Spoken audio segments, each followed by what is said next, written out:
नमस्कार। आप सभी को सुप्रभात। और आज हम लोग जिस टॉपिक को उठा रहे हैं अध्ययन करने के लिए है वह है भाषिक ध्वनियों का विश्लेषण। ये आपके डीएलएड फर्स्ट सेमेस्टर हिंदी विषय का है और इसमें भाषिक ध्वनियों का विश्लेषण किया जाएगा। तो ये काफ़ी लंबा टॉपिक है, इसलिए इसको मैंने 2 पार्ट्स में बनाया है। सबसे पहले जानते हैं कि भाषिक ध्वनियाँ आखिर हैं क्या और इसका विश्लेषण से तात्पर्य क्या है। तो कोई भी भाषा हो उसकी कुछ मूल ध्वनियाँ होती हैं जिनको हम अक्षर कहते हैं या फिर वर्ण कहते हैं। तो अपनी भाषा जो है हमारी हिंदी है और आप सभी जैसा कि जानते हैं कि हिंदी की लिपि देवनागरी है। तो हिंदी की भी अपनी मूल ध्वनियाँ हैं और इनमें से अधिकतर जितनी भी हम हिंदी की ध्वनियाँ बोलते हैं तो जो अधिकतर ध्वनियाँ हैं वह वैदिक ध्वनि समूह से आई हैं। यानी कि भाषा का जब विकास होता है तो सबसे पहले वैदिक संस्कृत है, फिर लौकिक संस्कृत है, फिर पाली है, प्राकृत है, फिर अपभ्रंश है और तब हिंदी आई है। और हिंदी में भी बहुत सारी जो ध्वनियाँ हैं वो मूल रूप से वैदिक ध्वनि यानी वैदिक संस्कृत से आई हैं। और अगर हम हिंदी भाषा को देखें तो हम पाएंगे कि बहुत सारे शब्द देशी विदेशी भाषाओं से भी हैं और कुछ मूल ध्वनियाँ ऐसी हैं जो कि हिंदी की अपनी हैं। ध्वनि और वर्ण। तो भाषा की सबसे छोटी इकाई ध्वनि कहलाती है।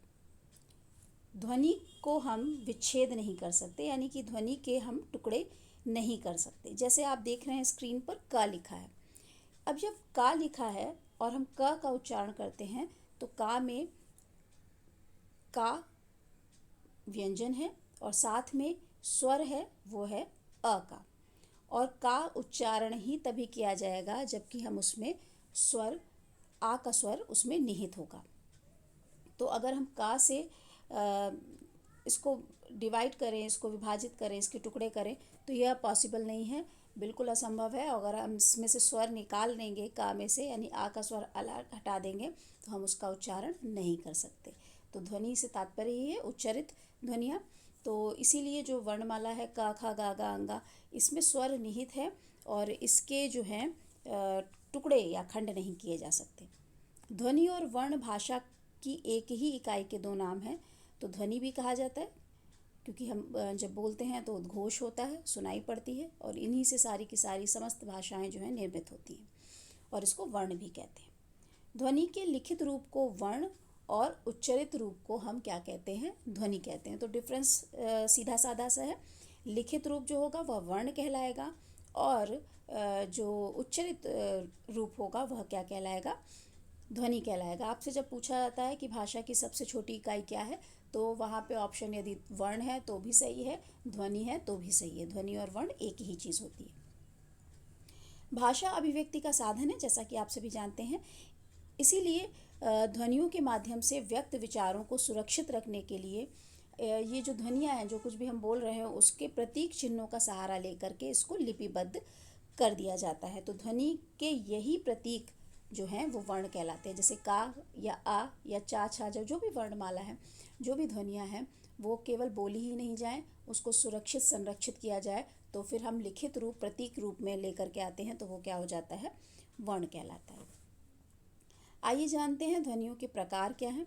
तो ध्वनि या वर्ण 2 प्रकार के होते हैं, स्वर और व्यंजन। सबसे पहले देखते हैं जिह्वा के प्रयोग के आधार पर स्वर कितने होते हैं। देखिए साथियों, ये बहुत इंपॉर्टेंट टॉपिक है और चाहे आपका टेट हो, सुपर टेट हो, पैट हो, जितने भी इवन एग्ज़ाम्स हैं जिसमें कि हिंदी कंपलसरी है वहाँ पे इससे रिलेटेड बहुत सारे क्वेश्चंस आते हैं। तो ये वीडियो आपके लिए बहुत महत्वपूर्ण होने वाला है, तो इसको बहुत ध्यान से देखिए। इसके नोट्स भी आप बना सकते हैं, इसको बार बार समझने के लिए देख सकते हैं। तो जिह्वा के प्रयोग के आधार पर स्वर कितने होते हैं? मुख में वायु के गूंजने पर जो हमारा मुख विवर है, जो मुख का विवर है, अनेक रूप धारण करता है। कभी गोल हो जाता है, कभी फ्लैट हो जाता है। तो उच्चारण में जिह्वा का अग्र, मध्य और पश्च भाग उच्चारण करते समय किसी ध्वनि को हमारी सहायक सिद्ध होता है। जो जिह्वा जो है, जीभ जो है, वो बहुत इम्पॉर्टेंट रोल निभाती है उच्चारण के समय। तो इसी आधार पर जो जिह्वा का जो रूप प्रारूप चेंज होता है उसके आधार पर स्वरों को अग्र, मध्य और पश्च स्वर कहा जाता है। अब मैं आपको बता रही हूँ, बहुत ध्यान से सुनिएगा। जैसे अग्र स्वर क्या है, इसको याद करने के लिए आप याद कर लीजिए। अग्र स्वर है ई ए। मध्य स्वर क्या है अ। पश्च स्वर, पश्चिम लिखा है, इसको सही कर लीजिएगा। पश्च स्वर है आ, उ, ओ, औ। तो जिह्वा का अब आप उच्चारण करके देखिए। अग्र स्वर ई ए। यहाँ पे जीभ जो है हमारी, उसका आगे का भाग जो है वो क्रियाशील ज़्यादा हो रहा है, इसीलिए ई ए जो स्वर हैं हमारे अग्र स्वर कहलाते हैं। इसी प्रकार से जो छोटा आ जिसको हम कहते हैं ह्रस्व आ, उसको जब हम उच्चारण करते हैं तो अ, तो ये जिह्वा का बीच का जो भाग है, मध्य भाग, वो क्रियाशील रहता है। और जब पश्च स्वर की बात करते हैं तो आ, उ, ओ, औ, यहाँ पे पश्च भाग जो है जिह्वा का क्रियाशील है, तो इसीलिए आ, उ, ओ, औ को पश्च स्वर कहते हैं। तो बहुत ध्यान से इसको एक बार फिर से याद कर लीजिए, दिमाग में बैठा लीजिए, समझ लीजिए कि अग्र स्वर यदि ऑप्शंस में आते हैं तो ई ए है। मध्य स्वर यदि आता है तो आ जो है, छोटा आ जिसको आप लोग कहते हैं ह्रस्व आ, वह मध्य स्वर है। और पश्च स्वर यदि आता है तो दीर्घ आ है, उ है, उ है, ओ और औ है। अब जो हमारा मुख विवर है, यानी मुंह जो है जिससे हम बोलते हैं तो वायु बाहर निकलती है और वो बंद हो जाता है, तो अंदर ही अंदर वायु रहती है, तो ये मुख विवर कहलाता है। इसके खुलने के आधार पर भी स्वरों का भेद किया गया है। देखिए समझते हैं। उच्चारण के समय कभी कभी मुख विवर का मार्ग सकरा हो जाता है, बहुत सकरा हो जाता है, और कभी कभी मुंह जो है हमारा पूरा खुलता है उच्चारण के समय। तो ऐसी स्थिति को ध्यान में रखते हुए भी स्वरों के भेद किए गए हैं। तो मुख के खुलने के आधार पर स्वर कितने प्रकार के हैं? संवृत, विवर्त, अर्ध संवृत और अर्धविवृत। अब इसको समझते हैं। सबसे पहले संवृत।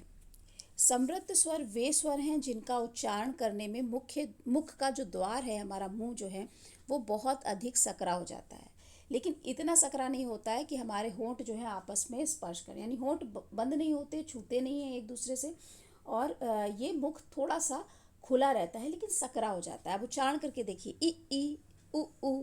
तो यहाँ पे मुंह जो है, मुख विवर जो है, हमारे होठों की आकृतियाँ जो हैं वो क्या है, थोड़ी सक्रिय हो जा रही ई उ में।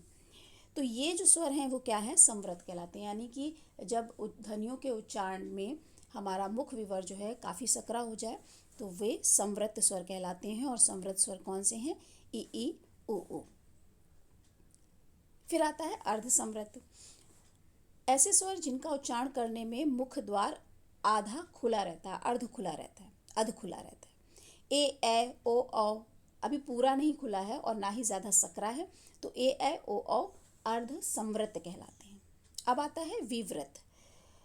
तो वे स्वर जिनका उच्चारण करने में मुख द्वार पूरा खुलता है विवृत स्वर कहलाते हैं। माइन्यूट सा डिफरेंस है, बहुत हेयर डिफरेंस जिसको कहते हैं, बाल के बराबर डिफरेंस है। और जो हमारे व्याकरणाचार्य होंगे, जिन्होंने भाषाएं बनाई, भाषा का अध्ययन किया, भाषा वैज्ञानिक हुए होंगे, उन्होंने देखिए कितना इसकी डेफिनेशन, इसका परिभाषीकरण, कितने माइन्यूट अध्ययन करते हुए, बिल्कुल बारीकी से इसका अध्ययन करते हुए, डीप इसको समझते हुए, तब हमारे सामने इतना बड़ा भाषा विज्ञान जो है रखा होगा। कितनी बड़ी बात है, कभी इस बात पर भी विचार कीजिएगा।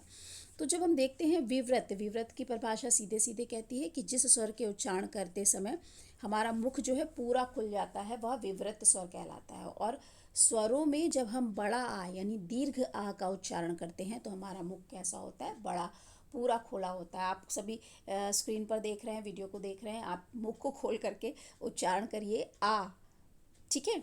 अब अर्ध विवृत आता है, यानी कि वे स्वर जिनका उच्चारण करने में मुख द्वार खुला रहता है। तो आ, ए, आय और ओ। तो यानी कि ना तो बहुत सकरा है, ना तो आधा खुला है, और ना ही पूरा खुला है, केवल मुख द्वार हमारा खुला है, ठीक ठीक। तो ये है आ, आय और ओ। एक बार फिर से इसको रिवाइज करेंगे हम लोग। संवृत वे हैं जिसके उच्चारण में मुख का द्वार सकरा हो जाता है, तो वो केवल 4 स्वर हमारे हैं, ई और उ। ठीक है। और उसके पश्चात अर्ध संवृत हैं, यानी कि जिनका उच्चारण करने में हमारा मुख का द्वार आधा खुला रहता है, तो वो केवल हैं ए ओ औ। और विवृत कौन से स्वर हैं? वे जिनके उच्चारण करने में मुख द्वार पूरा खुला रहता है वो है हमारा केवल बड़ा आ यानी कि दीर्घ आ। और अर्धविवृत वो है जिन स्वरों के उच्चारण करने में मुख द्वार खुला रहता है, वो है अ, आय और ओ। अब ओष्ठ की स्थिति भी देखते हैं। देखिए जो माउथ ऑर्गन्स हैं हमारे, उन्हीं के आधार पर सारा का सारा ये वर्णमाला डिसाइड हुई है, कैसे इसका उच्चारण होगा, कहाँ पे उसका उच्चारण स्थान है। दूसरी चीज़, जो ध्वनि हमें सुनाई पड़ती है, जो भी हम स्वर बोलते हैं, जो भी वर्ण बोलते हैं, जो भी व्यंजन बोलते हैं, जो भी भाषा हम बोलते हैं, वो सारा का सारा जो हमारे मुख के अवयव हैं यानी माउथ के ऑर्गन्स हैं, ये उच्चारण के अवयव हैं, स्थान हैं, इन्हीं के आधार पर वो साउंड हमें सुनाई पड़ता है। और यही हिंदी की वैज्ञानिकता है, जो अलग अलग ध्वनि के लिए अलग अलग साउंड हमें सुनाई देता है। जैसा हम बोलते हैं वैसा ही हम लिखते हैं, और जैसा ही हम लिखते हैं वैसा ही हम बोलते हैं। तो आप ये बात ध्यान में रखिए कि दुनिया की जितनी भी भाषाएं हैं उसमें सबसे ज़्यादा वैज्ञानिक भाषा जो है वो हमारी हिंदी है, और सबसे ज़्यादा वैज्ञानिक लिपि जो अगर है वो आज तक की लिपि हमारी हिंदी की देवनागरी लिपि ही मानी जाती है, सभी स्वीकार करते हैं। तो आप इसी वजह से है क्योंकि हमारे भाषा वैज्ञानिकों ने, हमारे आचार्यों ने, व्याकरणाचार्यों ने बहुत सारी मेहनत करी है, और उस मेहनत के फलस्वरूप ये हमारे पास ये बहुत सारे जो ग्रंथ हैं जो भाषा को समझने के लिए हैं वो हमारे पास उपलब्ध हुए हैं। तो ओष्ठ की स्थिति के आधार पर हम स्वरों को जानते हैं। ओष्ठ की यानी कि होठों की स्थिति के आधार पर स्वर के दो प्रमुख भेद माने जाते हैं। एक है वृत्ताकार और एक है अवृत्ताकार। यानी वृत्ताकार का तात्पर्य है कि मुख जो है हमारा वृत्त आकार में खुलेगा। आप देखिए वृत्ताकार में 4 स्वर लिखे हुए हैं, उ ओ औ। बोल करके देखिए, आप जहाँ भी बैठे हैं इसको एक बार प्रोनाउंस करके देखिए। और जब भी ये क्वेश्चन सॉल्व करिएगा, मैं अपने स्टूडेंट से हमेशा कहते हैं आप जितने भी एक्सपर्ट हो जाएं इन क्वेश्चंस को, अभी व्यंजन हम लोग जब सीखेंगे तब भी आपको जितना भी याद हो, लेकिन फिर भी ओवर स्मार्टनेस, ओवर कॉन्फिडेंस होकर के हमें प्रश्न को हल नहीं करना है, क्योंकि ऑब्जेक्टिव प्रश्न हमारे आते हैं कॉम्पिटिटिव एग्जाम्स में। तो हम जब उनको हल करें तो कोई भी क्वेश्चंस हो, इवन आप भाषा से रिलेटेड जब प्रश्न हल कर रहे हो तो उसको उच्चारण करके देख लें। व्याकरण से रिलेटेड जब प्रश्न हल कर रहे हो तो आप उसको व्याकरण की जो भी नियम है उसको एक बार रिवाइज करके उसी समय देखिए कि वो ऑप्शन सही है या नहीं। तो वृत्ताकार मैं इसीलिए बता रही थी कि आप जहाँ भी बैठे हैं बोल करके देखिए, उ ओ। यहाँ पे जो मुंह है हमारा, होंठ की स्थिति है वृत्त आकार में हो गई है। लेकिन जब हम लोग अ बोलते हैं, आ बोलते हैं, ई ए बोलते हैं, तो हमारा मुख जो ओष्ठ की स्थिति है वो वृत्त नहीं है, गोलाकार नहीं है, तो इसीलिए इसको अवृत्ताकार कहा गया। आ माने नहीं, तो वृत्ताकार उ ओ है। जब ओष्ठ की स्थिति, होंठों की स्थिति वृत्त आकार में हो जाती है, और जब उच्चारण करते समय जिन स्वरों के उच्चारण करते समय ओष्ठ की स्थिति वृत्ताकार नहीं होती है तो वो अवृत्ताकार स्वर कहलाते हैं। और अवृत्ताकार स्वर हैं आ ई ए। अब जान लेते हैं मात्राओं की दृष्टि से स्वर कितने प्रकार के होते हैं। तो साथियों, मात्राओं की दृष्टि से स्वर 3 प्रकार के होते हैं। एक है ह्रस्व स्वर, दूसरा है दीर्घ स्वर, तीसरा है प्लुत स्वर। हम लोग छोटे में छोटा बड़ा छोटी बड़ी पढ़ते थे, लेकिन जब धीरे धीरे बड़े हुए तो उनको हम लोगों को जब ग्रामर पढ़ाया गया, व्याकरण पढ़ाया गया, तो बताया गया कि जो छोटा बोलते हैं वो छोटा नहीं, उसको ह्रस्व बोलना चाहिए। लेकिन जब आप लोग बच्चों को, छोटे नन्हे बच्चों को पढ़ा रहे होंगे तो आप उनको छोटा बड़ा करके ही पढ़ा सकते हैं, लेकिन धीरे धीरे जब उनका मानसिक स्तर विकसित होगा तब आप उन्हें बताएंगे कि ये ह्रस्व स्वर है, ये दीर्घ स्वर है और ये प्लुत स्वर है। तो आइए जानते हैं। ह्रस्व स्वर है अ ई उ री, और दीर्घ स्वर है आ ई उ ए ऐ ओ औ, और प्लुत स्वर है आ के आगे 3 का साइन बना हुआ है। तो इसको जानिए। मैं बताना चाहूँगी, जहाँ मात्रा का मतलब क्या है, टाइम से रिलेटेड है ये। अगर हम किसी स्वर का उच्चारण करते समय जो समय लगाते हैं उस समय का दुगना समय हमें दूसरे स्वर का उच्चारण करने में लगता है, तो उसकी मात्रा क्या हो गई, दुगनी हो गई, यानी कि वो दीर्घ हो गया। एग्जाम्पल देखिए, जैसे कि छोटा आ है ह्रस्व स्वर अ, तो अ यहीं हम बड़ा आ बोलेंगे यानी दीर्घ आ बोलेंगे, तो हम आ बोल रहे हैं। तो क्या हुआ, छोटे आ यानी कि ह्रस्व जो हमारे स्वर हैं अ ई उ री, इनमें जो मात्रा है वो एक मात्रा है, यानी कि वो ह्रस्व हैं। मात्रा यानी कि समय जितना भी लग रहा है उससे दुगना समय हमारे दीर्घ स्वरों के उच्चारण में लग रहा है। आ ई उ ए ऐ ओ औ, तो ये इसकी मात्रा हो गई 2। और फिर तीसरा आता है प्लुत स्वर। आप लोगों ने ओम का उच्चारण किया होगा, और ओम का उच्चारण करते समय मात्रा जो है वो 3 गुना लगती है, और वो जो है हमारा क्या होता है, प्लुत स्वर कहलाता है। संस्कृत में अभी भी इसका प्रयोग किया जाता है, हिंदी में अब इसका प्रयोग किया नहीं जाता, किंतु फिर भी जब आपसे यह प्रश्न पूछा जाता है कि मात्रा की दृष्टि से स्वर कितने होते हैं, तो आपको बताना होता है कि 3 होते हैं, ह्रस्व स्वर, दीर्घ स्वर और प्लुत स्वर। ह्रस्व स्वर क्या है, अ ई उ और री। दीर्घ स्वर क्या है, आ ई उ ए ऐ ओ औ। और प्लुत स्वर आप देख ही रहे हैं। और इसका प्लुत स्वर का एक साइन होता है 3 का, यानी कि तिगुनी मात्रा है, इसको इससे प्रदर्शित करते हैं। अब देखिए, उत्पत्ति के आधार पर भी स्वरों के भेद होते हैं, यानी कि मूल उत्पत्ति। जैसे कि मूल रंग होते हैं, उसी प्रकार से स्वर भी मूल होते हैं। तो उत्पत्ति के आधार पर देखते हैं, 2 प्रकार हैं, एक है मूल स्वर, दूसरा है हमारा संधि स्वर। मूल स्वर में क्या है, अ ई उ और री, क्लियर है। संधि स्वर में क्या है, संधि स्वर को 2 उसमें डिवाइड किया गया है। एक तो दीर्घ स्वर भी इसके अंतर्गत आता है, और संयुक्त स्वर भी आता है। तो देखिए, मूल स्वर केवल 4 हैं, अ ई उ और री। अगर आपसे ये भी प्रश्न पूछा जाता है कि मूल स्वर कितने हैं, तो आपका आंसर होगा केवल और केवल 4 हैं, अ ई उ और री।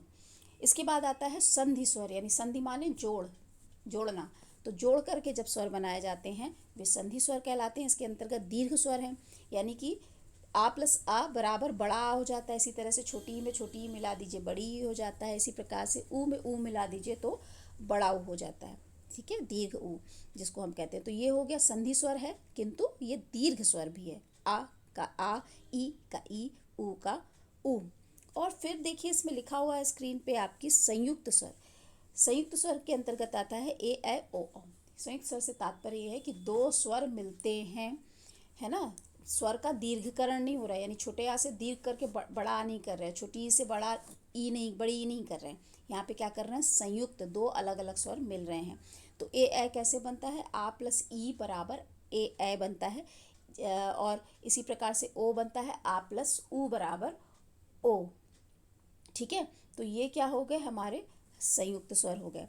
तो आगे व्यंजन है, मैं आपको बता दूं, लेकिन व्यंजन अभी के लिए ज़्यादा हो जाएगा। और स्वर के ये जो पार्ट है, ये जो भेद हैं, इसको आप बहुत ध्यान से देखिएगा, सुनिएगा, नोट भी कर सकते हैं आप। और जहाँ भी आपको गड़बड़ी महसूस हो कि हाँ भूल रहे हैं, तो फटाक से आप इसको फिर से देख सकते हैं, अपने नोट्स को आप यहाँ पे जा कर के देख सकते हैं, और इसको देखिए, शेयर करिए। और कोई भी क्वेश्चंस हो आपके, तो आप कमेंट बॉक्स में डाल सकते हैं। तो आज के लिए इतना ही, धन्यवाद।